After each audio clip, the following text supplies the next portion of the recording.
choosing your successor.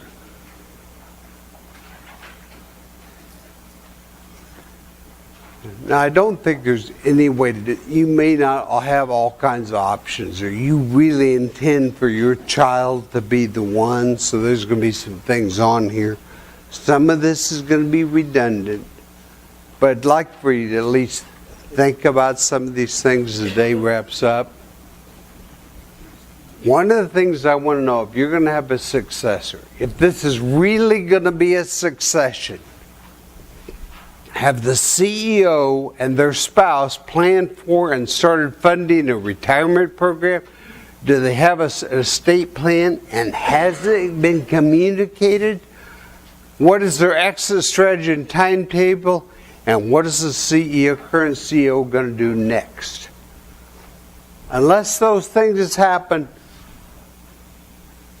the succession isn't going to occur, or the business is going to go down to. One of the things you need to think about, and I don't know if it's up here.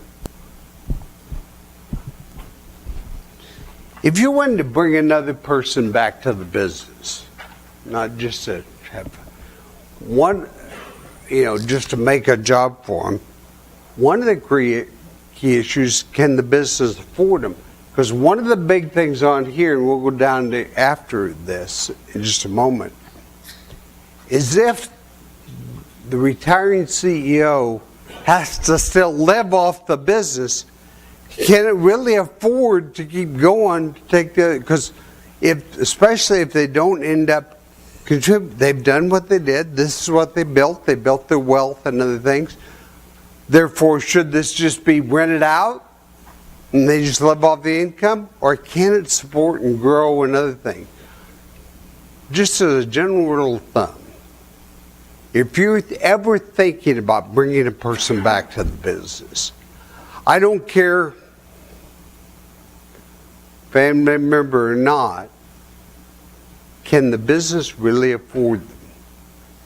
Now, if you've got on here, if you have an ROA, not return on equity, return on assets that the business is trying to generate, let's say that's 12%, could be anything. Now, what's this person's inclusive compensation package? And I'm going to put $60,000 down. You don't have to agree with it. You could do anything else. But I'm saying this is the value of their house, this is the value of the truck, this is the value of half a beef, this is the value of their insurance, this is my 401k contribution, the salary. Now, you can change this all you want, because it depends on the level of the person. Some are going to be a lot higher, some lower.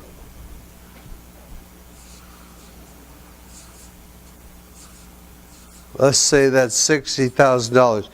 If they've got to make $60,000 out of the business some way, and we want the return on assets to be 12%, what exactly do the gross sales generated by this person, either the person they're replacing or for the business to grow, to take care of it? I think if I did that right, it's about $500,000. If the business can't generate, unless they're replacing somebody that was doing that job, if the business can't generate over another $500,000 in sales by bringing your son or your daughter or whoever else is back, if that's the salary or the RA, it can't afford, they're going to be a drain on the business. Now, maybe they will be at first, and then they're going to be able to grow it thereafter. But there's businesses that have killed themselves by trying to support too many people from the business. That's just one little example. But if that's all the business is generating is return to the assets. Why isn't it just 60,000 plus 12% of 60,000? They have to bring in their 60,000 and they have to bring in the profit. Well, this is what's going to be earned on the assets that support these sales. But this is, if you took 12%, I guess I don't know the answer. You don't know the answer? No. I would think if I came back to your farm, Mm-hmm. I'd need to bring in enough to pay my salary, and if you're counting on the 12% profit, I'd have to bring in my salary plus 12%. Well, actually, this isn't ROI, it's gross return on sales. But, I mean, if I've got to do that, I've got to generate that much more sales to pay that. Now, if this is after tax, like if the business had to pay the tax, that ought to be included in here, payroll taxes or anything else. Just to be able to pay that. This isn't assets, this is how many more gross sales have to occur because this person came back. And you can look at it any way you want. You got a real high standard levy, you bring a $120,000 person back, then it's got to generate $1 million more in sales. Operating profit margin, whatever you want to call it. What's your, That's not ROI. they needed at 60,000, they replace the current CEO, but only if he has an estate that provides for his retirement. Mm-hmm. Yeah, and this is just one example. I mean, if I don't know about your operation, if that's all I was getting, there's no way in hell I'd go back to our operation. I was just thinking of an extra person bringing a guy on, woman on, early in their career and whatever else. If it's not to replace somebody, if you're bringing that kid that, you know, he's overcoming his third habit with Valium, and you're going to give him a job, or he gets out of school and he can't find a job, so whatever else, it can be a great kid too that really has a lot of potential to grow in this business. But just recognize, unless the positions he's filling is generating that kind of sale and you got rid of the other person, if you're bringing this one on, it's going to be at this relationship. He or she, you got to grow the business another so many dollars in sales to afford them without sucking down the business.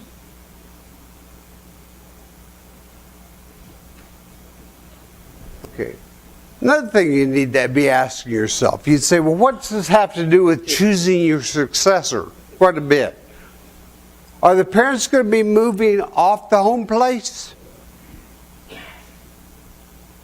Are they going to continue to live there and the successor have to go get another place or build another house when this is all done? Is the CEO going to become chairman of the board?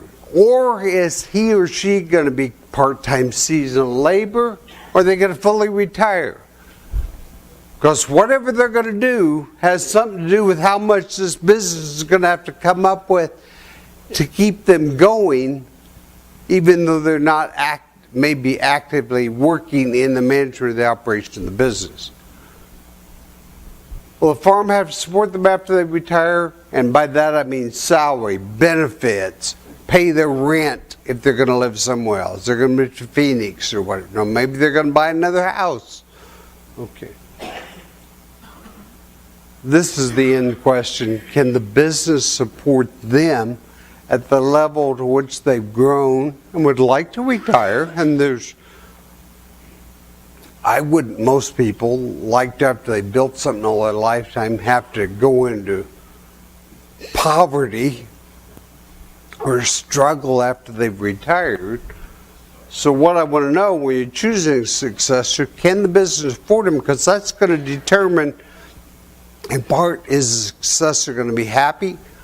Are you doing them a favor by bringing them back to be the successor of the business? Or are you putting them to some sort of forced servitude?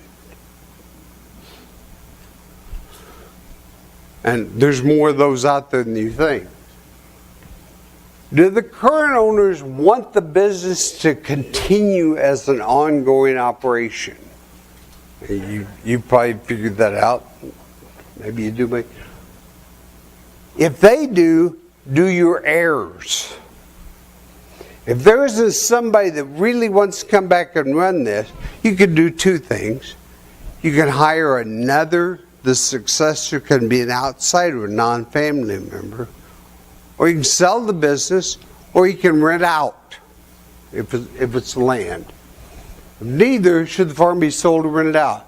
Does anyone in the family want the job, and do they have the ability, the potential, and the motivation to do it? Just because you have a kid doesn't mean they're a CEO. They may be a great CFO, they may be a great herdsman, they may be a good farmer. That's not the same. It was. If you were part of the 1960s, being a real good farmer was probably enough. It isn't. And it isn't going to be as you go forward for 20 or 30 years. You're doing them a real disservice if you're bringing them back into business based on that skill set and what it's going to take to farm. You're setting them up for failure.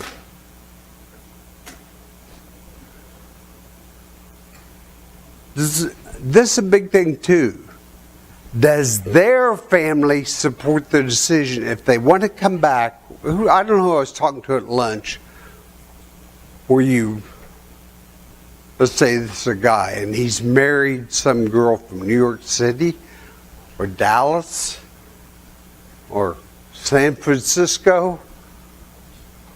Unless there's some really good job there for her, unless the school system and the health system are as good as she could do there, unless there's good shopping opportunities, what you're trying to do is set up a divorce.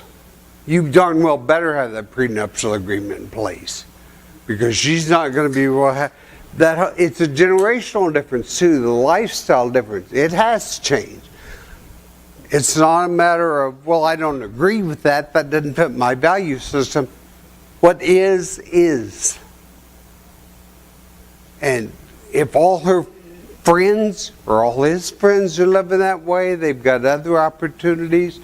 The reason I'm going to do this is I'm building a lot more, so we'll have more later. This, or this one, do they just want to and are best suited to work in the business as an employee? There are kids that are, this one board I'm on, that's exactly what they are. There's one will be a great CFO, one is a tremendous crops manager, one runs the grain elevator, one handles all the landlord relationships and other things. There is nobody in that group that has the mindset or would be acceptable to everybody else, even if they love them.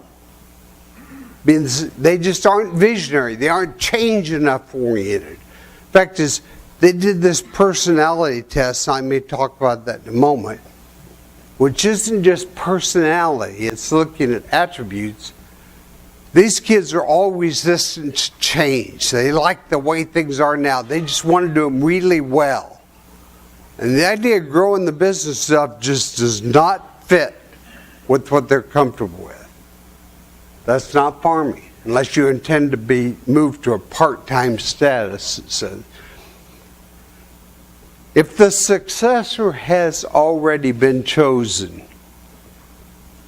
or if it's about to be chosen, just ask yourself, have you, just because you've kind of decided right now, unless they've been named, there's going to be a lot of space, you're going to lose them anyway. Have you considered whether there's a more capable person? Like, is your second son rather than this first son? Is some non-family member? Is your daughter?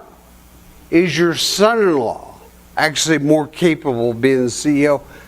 But what goes on with that, not only are they more capable, how are they going to be accepted by the rest of the group? If they're going to work to undermine them, if they don't get the job, you got a problem. Okay. I'll do this. There's different ways. If you need to go get another CEO, you can either consider merging or forming a collaborative relationship with another farmer, like I use Chris Barron. There's a lot of these guys doing a farm, but they put their organization in with this one. So essentially they have a CEO in Chris. The other one is, how do you seek an outside CEO? Well, that's partially what Farmnet does. It can maybe help you find that.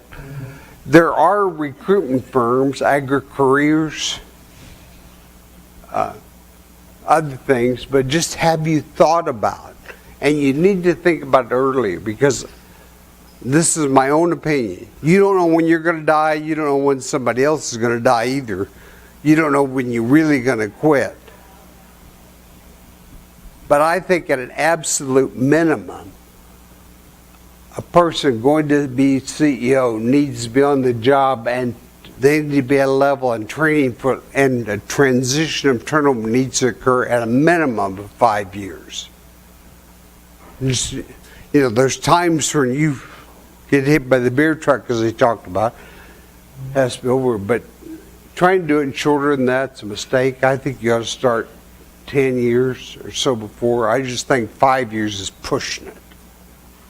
That's one opinion, and opinions are like other body opinions. You don't have to do it.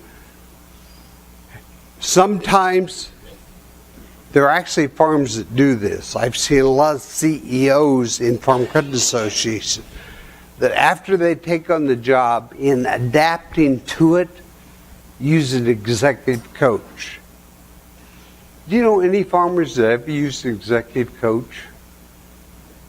Do you even know what they are? Okay.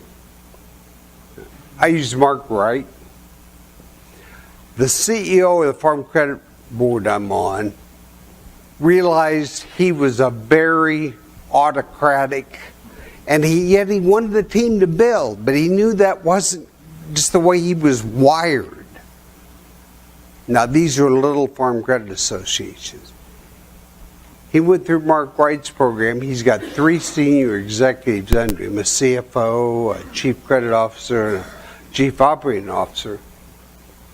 I never saw that much change in a person ever. We went from 300 million to 800 million in 3 years, and we were more profitable. And primarily because he empowered those people under him, and also pushed more relation-based philosophy. He actually was more at ease, and the organization was doing better because he did it. This was about a 6-month program. There's a lot of reading. There's a lot of question and answers. There's a lot of feedback from those people who are your peers, from your board, from the people you're managing. I don't mean to sell this. This may not be appropriate for him, but it's used in a lot of other industries. And in a lot of cases, as somebody's becoming a manager, maybe not the day they become a manager, after they get a little experience, start getting a little frustration, doing this could be something I think some of you might want to try. Okay, I said think in terms of at least 10 years. The 5 years, I think, is what it takes to transition. I think it's also real important that you let people know. One of the worst things I think you can do is let this person know they're going to be CEO, be trained in transition and everything, and they are one day. Your stakeholders, your banker, your chief suppliers, your landlords, the employees, all ought to know, so this is really a seamless process. It's just, we all know what's going to happen, we all expect it to happen, and it happens. This is, oh shoot, what do we got? Going out and talking to them. Don't send an email. Is a big part of making sure the success. Part of this too with the CEO is making sure that the rest of the team, that he supports him or her, so that when they get in and start making changes, it's not seen as some indictment of the previous management. I think those are all important. understanding where the business is headed. A couple things going back up here. Not asking you to name, but if you're having family business meetings or other things, you're not showing, but one, to try to get them to buy in and know what, if they're going to continue to be owners, even if they're not in the business. Do you have any of you used an outside facilitator? 2, okay, 3, okay. I mean, this person can be somebody that really understands how to engage everybody, knows the process you need to go through. They may be a conflict resolution specialist in some, because the reality is you need some conflict. Just make it all go away. If everybody, remember when Henry Ford used to say, if you got 2 managers and both of them think exactly alike, one of them's useless. If you got 2 persons, they don't agree on anything, then they're both useless. Okay, so that's part of it. And you want to engage these others who are truly stakeholders, who are going to have an ownership interest, who may be working for the company after this transition takes place. If you wait and then just stick it on this new CEO and he or she has to work out all these problems, if this is an ongoing thing, so that is and accepted, and so everybody knows where everybody's coming from, I think you're setting that new CEO up. Using questionnaire guidelines periodically, some of those I put in that one thing, to discuss and talk about, to get people's feelings, beliefs out, help educate them. I mean, do you share financials with family members? I mean, well, because a lot don't. And if we don't know what we're doing, or we don't know the risk we're going to take if we're doing this, or why we're doing it, having a meeting once a year with the family that's not just for some of these other things, and I would say don't do it around Christmas or Thanksgiving. Do it at some point while people still talk to each other at the meeting. Do it somewhere else. Person, when we get away, and explain, here's our objectives, here's what we did this year, here's how the business performed, here's why we're doing what we're doing when we could be paying out more dividends or whatever else it is. The other thing I think is a big thing to do is maybe to bring in somebody, costs money, so maybe you can do it yourself. Where's Zag headed?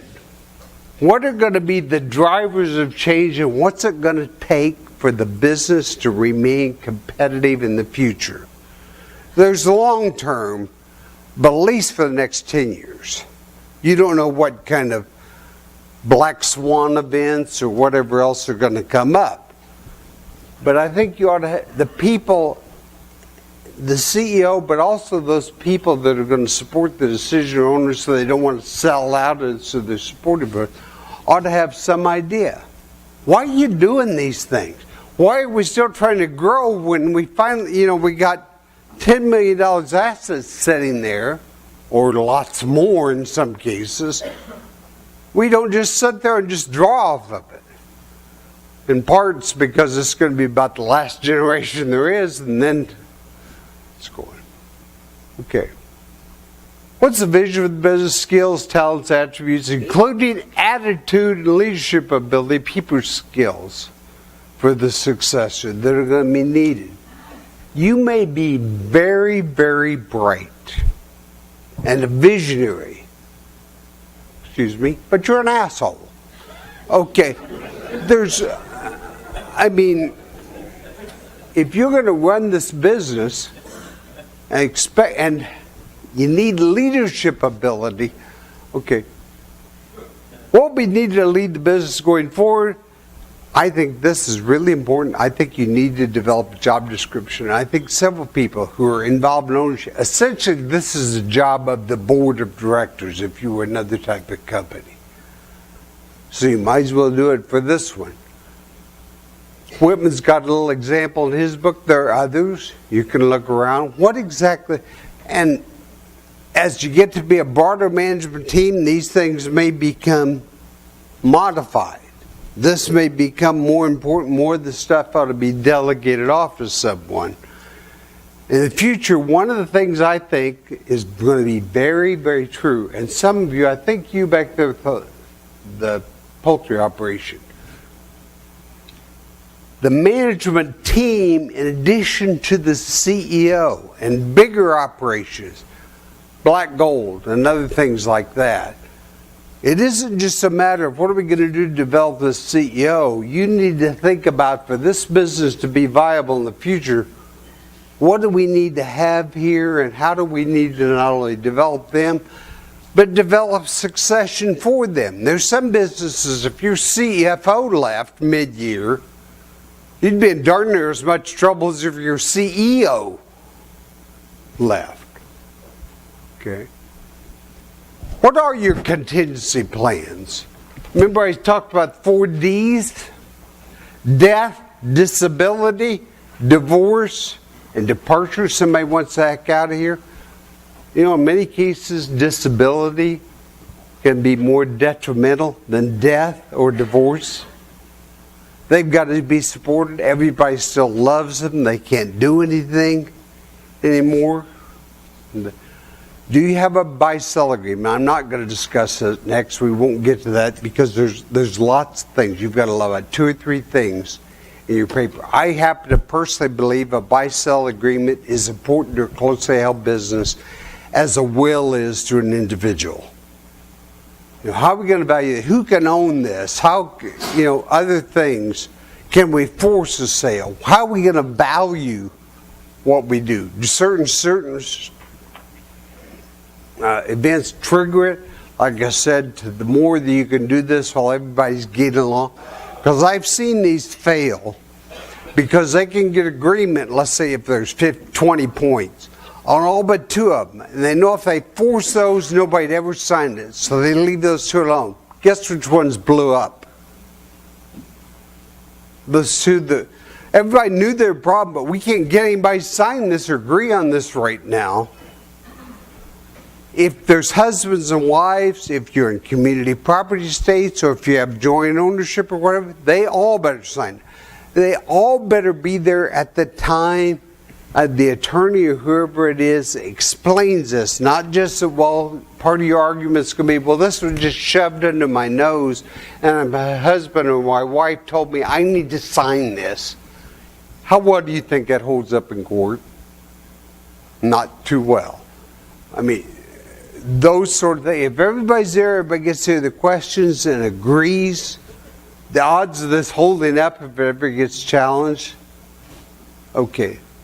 The possibility of separating the operating entity and the landholding entities, trust, LLC, whatever it is, if you want, this gets back to that last question, fair versus equal. And I will tell you right now, mothers much more into equal, fathers are much more into fair. You think, well, what do I mean by that? Means I love every kid just as much as every other kid, so therefore the only way to be fair to them is for everybody to get exactly the equal dollars. Well, if this one kid's been back running the business, now you can say, well, he or she has been compensated. You know, you're making $300,000 a year working for your dad. So, whatever.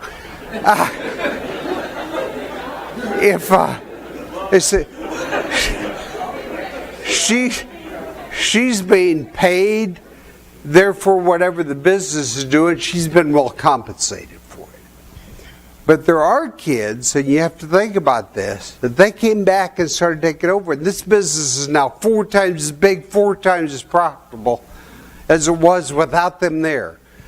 We had a little business. I used to run the Texas A&M Family and Owner Managed Business Program, and we had a kid in there that he inherited a business from his dad. It was a $3 million gross sale business, and in 10 years it was a $30 million gross sale business. And he said, a lot of people want to be a chip off the old block. I want to be the block off the old chip. And so there, if Dad was still going, then this is going to be a tough discussion. And how do you prove this and other things? But they truly have made the business a whole lot more than it ever could have been before.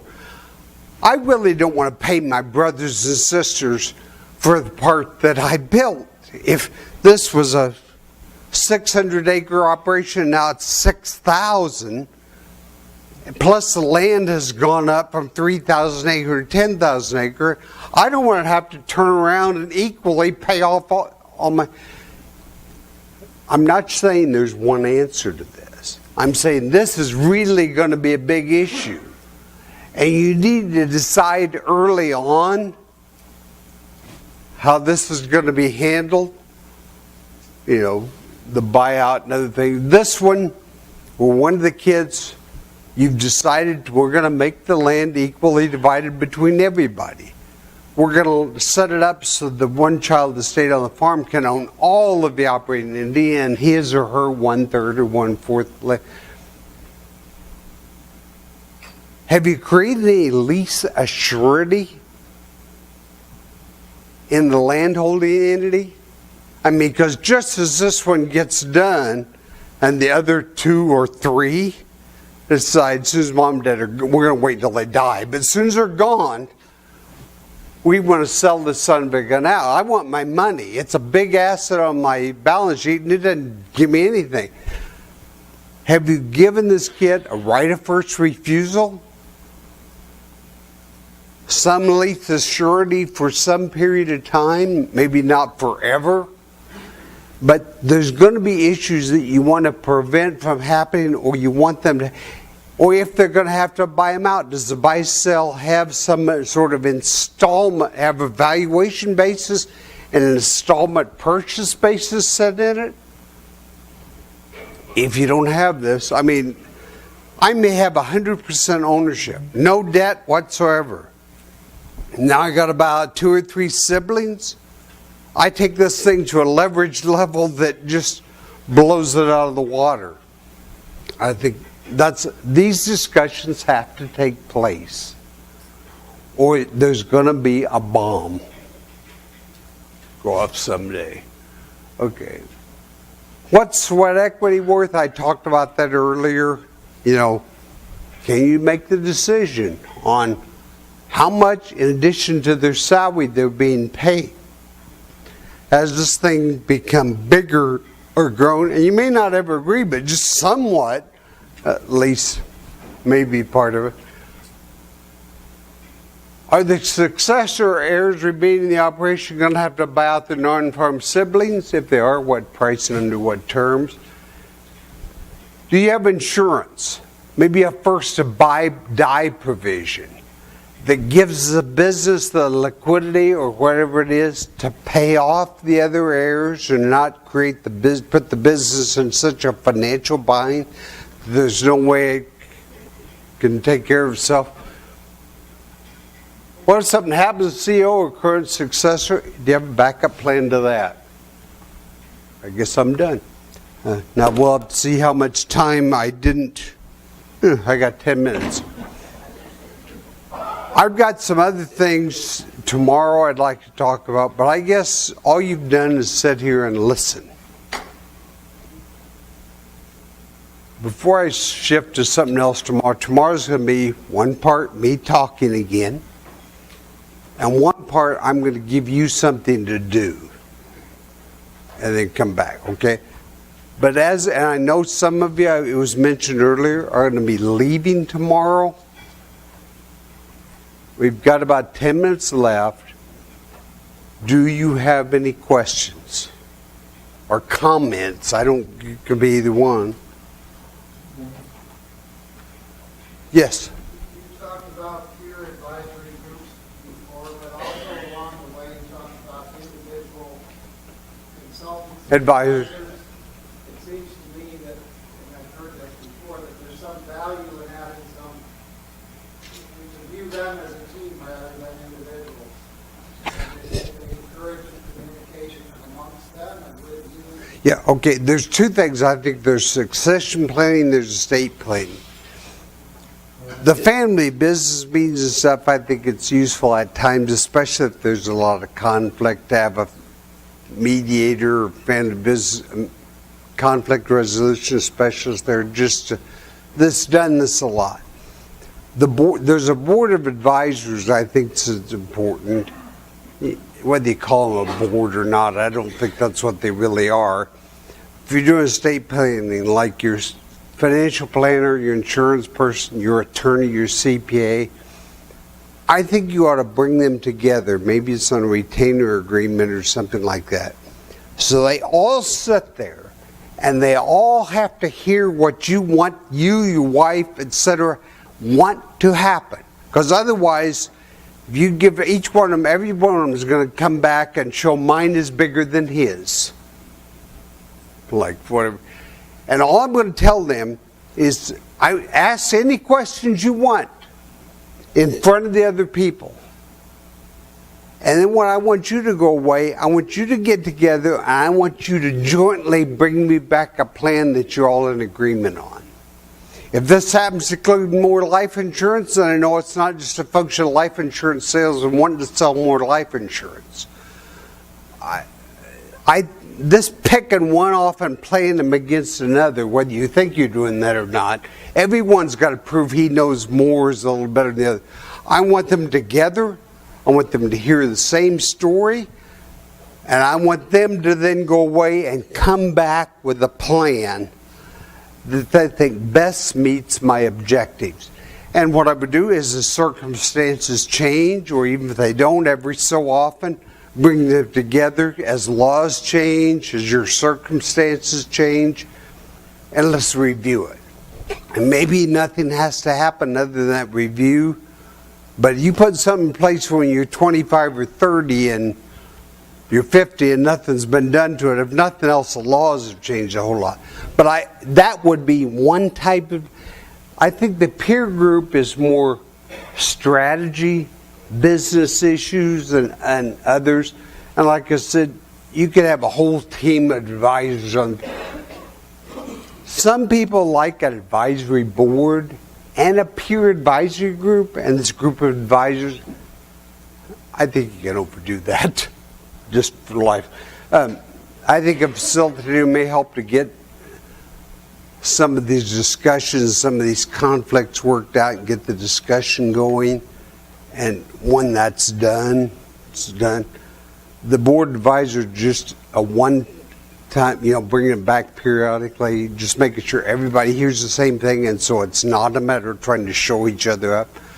I think the idea of a peer group is an ongoing. There's always issues coming up. There's new things. There's problems.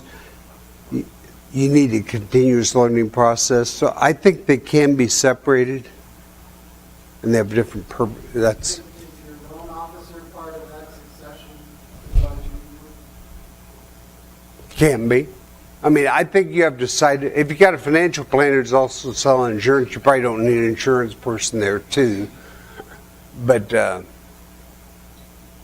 if you think there's going to be issues that the loan officer could have some problems with, I don't want to get the loan officer too involved in the management decisions, because one, you create a conflict of interest for him or her that they're liable for, and they can't. But just to bring them in, sometimes to explain to the others some of the things that are ramifications of what they're proposing doing.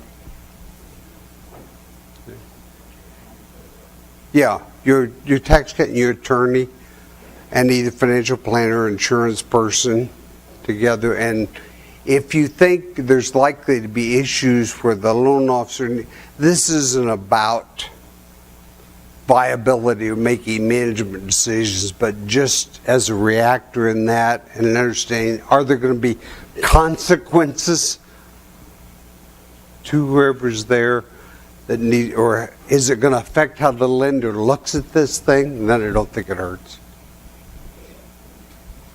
Are you going to talk about CEOs that are hired and that family retains ownership and pay them just like big company? I can tomorrow on some things. What exactly are you looking at? Well, I wonder how popular it was, how successful it was, what are the drawbacks, what are the pros and cons? I guess I'd say it's becoming more popular just as families get bigger. I work with two. One's a King Ranch. I don't know if you know who they are. They're Ranch in South Texas. They have a non-family CEO, but there's like 180 or 140 heirs that are out from this thing. And some of them are on the board. But as businesses have gone through, so that there was the parent, and then there's often, kind of as it's moved on over time, a successor that's running it, and then there got to be brother-sister consortium, and now there's almost cousin consortiums running it.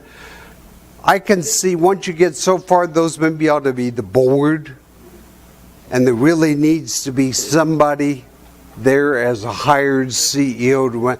Now the issue is you've got to, as the family moves up and each of them thinks they ought to be the one, you know, while dad's still alive or whoever's running it, and the board picking it.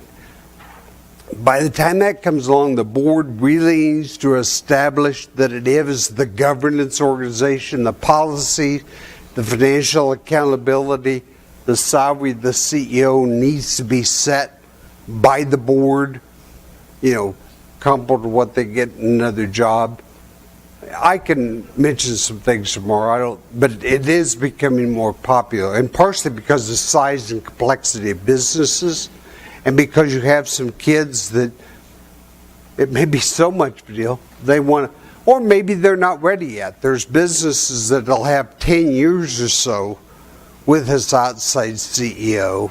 You've got two firms that I'm familiar with, one from Indiana, which you probably know in the egg business, has an outside CEO, and the family's on the board. There's also one in Iowa and one in it's still family, pretty much just one in Arizona.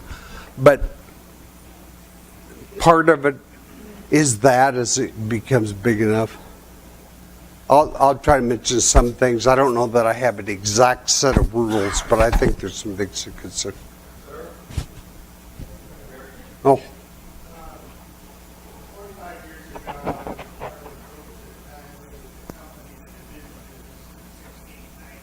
a Mm-hmm. and everybody in this room owned a certain number of shares, which were essentially worthless because it was a private company. Everybody in this room has attended this meeting because they have that right. You're inherited, whatever. Yeah. But it is the decision of owners to tell their children who is going to get what. None of the children have a nickel in the business unless they're working there and sweat equity or unless they're not getting money. Mm-hmm.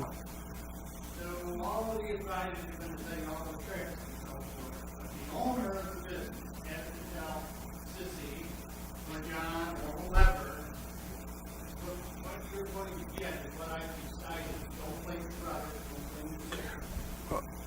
I guess I 95% agree with you. That is the truth. It's their money. It's like in my case, I worked here. I got put through college, well, halfway through college, and I paid the rest of it. But I never came out of college with any debt.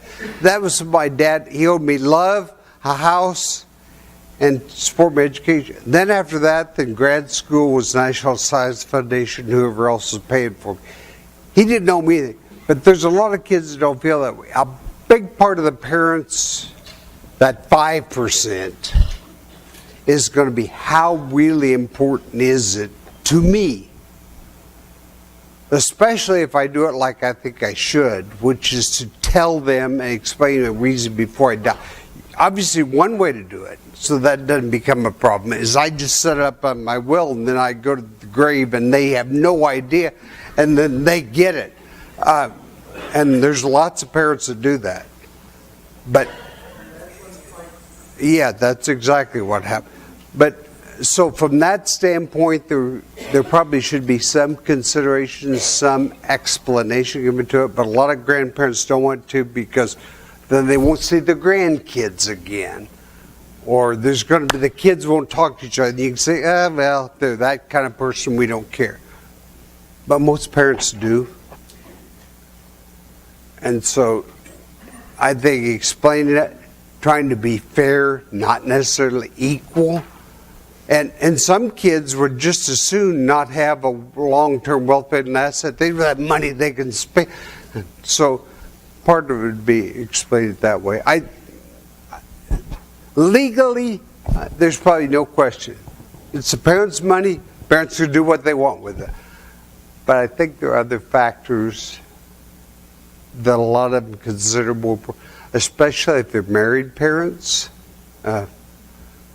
Mom does. Even if dad says that's the way it goes. Yeah. Just it's a matter of how you want to be remembered as well. I had a father, he was 82 years old. My name's Mark Andrew Young. Yeah. He'll be speaking tonight. He was 82 years old, and his son had been farming for 40 years. He still rooted to the bottom of it. That was building the foundation, building the farm, is the base on the farm. He changed the wheel altogether. That son went and jumps up in the woods, and I showed up the day after. It was a mess. And it was a matter of the father realizing that it's not just, it's his choice, yes, as to who is the farm, but it's a matter of everything.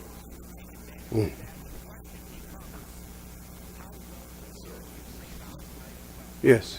One comment I make here, maybe it's modern society or expectation. I been consulting on a few farms and there's more than one set of children. Yeah. Mixed marriage, or I mean, her children, my children, our children. It gets harder.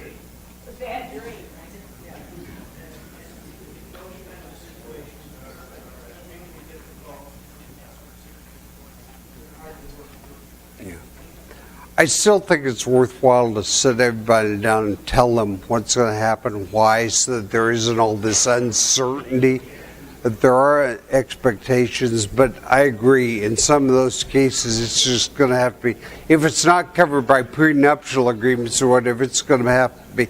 And that's when we review the will and stuff, that things have changed. And if you haven't done this, bringing these advisors again and saying this is a point and we need to draft these laws, or not laws, but documents to fit the situation, you're setting yourself up for an incredible loss. I know. How many of you know Ron Hansen? Anybody? Has he been out here? Ron tells a lot of stories that evoke a lot of emotions. He's a good friend of mine. He's a grad student, fellow grad student of mine. But he talks about a woman who's a wife of a surgeon in either Omaha or Lincoln, Nebraska. He's at Lincoln. And her sister. The parents said boys should inherit the farm. So they got nothing. 2 boys. Well, she married one of the most successful surgeons in whichever it is, Lincoln or Omaha. She and her sister got together and sued for the way.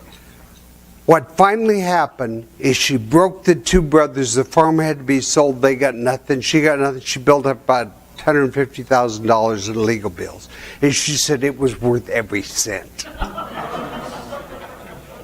Well, her parents had done that. So maybe she hadn't married somebody that had that kind of money. She wasn't able to do it. But it really bothered them.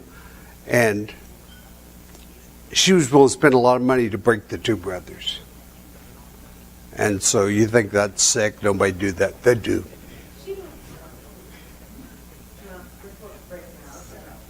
Okay. But it happened. So, okay. Had some rights too. Females had some rights too. But this is what the parents did. You have a speaker after dinner. I don't know what the whole schedule is, so I'll turn it over to you.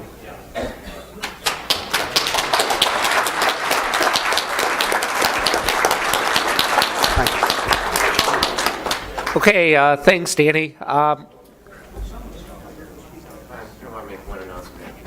Okay, the plan for dinner, we're going to break now. Dinner will start at 6 o'clock. I'm going to have to ask you to take your notebooks, or if you got your laptops out with you, because staff needs to come in and set up dinner. Dinner will be in this room at 6 o'clock. Okay? And one final announcement before you go. Hal McCabe is in the back with the tie near the videographer.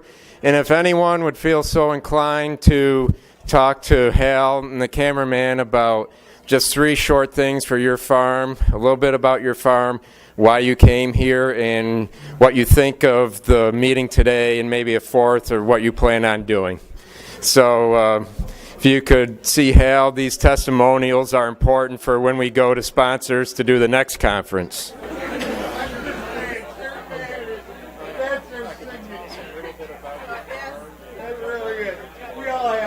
Well, we're a cash crop farmer. We have about 1,400 acres of ground we work. My brother and I work as a partner. We're an LLC, and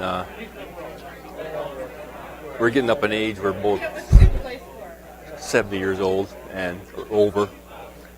And we have, I'm a bachelor, never been married, so I have no children. My brother has 3 daughters. And they live off the, 2 of them live out of state rather, and one is nearby and with a husband that has an interest in the farm. He's helping us on the farm.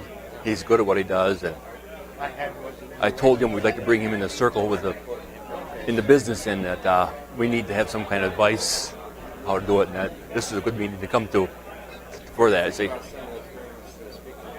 well, he has. There was. Yes, we are. I was trying to memorize it all, and there are some things there that most everything he said is something I need to, Well, at home. do or think about how to do. You say, but it needs to be. It'll take some time. Basically, it's not a 3-day event. Yeah, so got to get everybody on board, I guess. But I'm the only one here today, though. So. Are we enough? Okay. Edit that, will you? Yeah, maybe 1 year from now, what do you hope? Oh, well. Oh, you want me to? You gonna run it again? Oh. 1 year from today, what do you hope? Well, I hope we got more than just my brother and I as partners in the business. You see, we'll have somebody else to do more of the day-to-day events that, manager and somebody to take on more responsibility of the farm. That's my vision anyway. So, okay.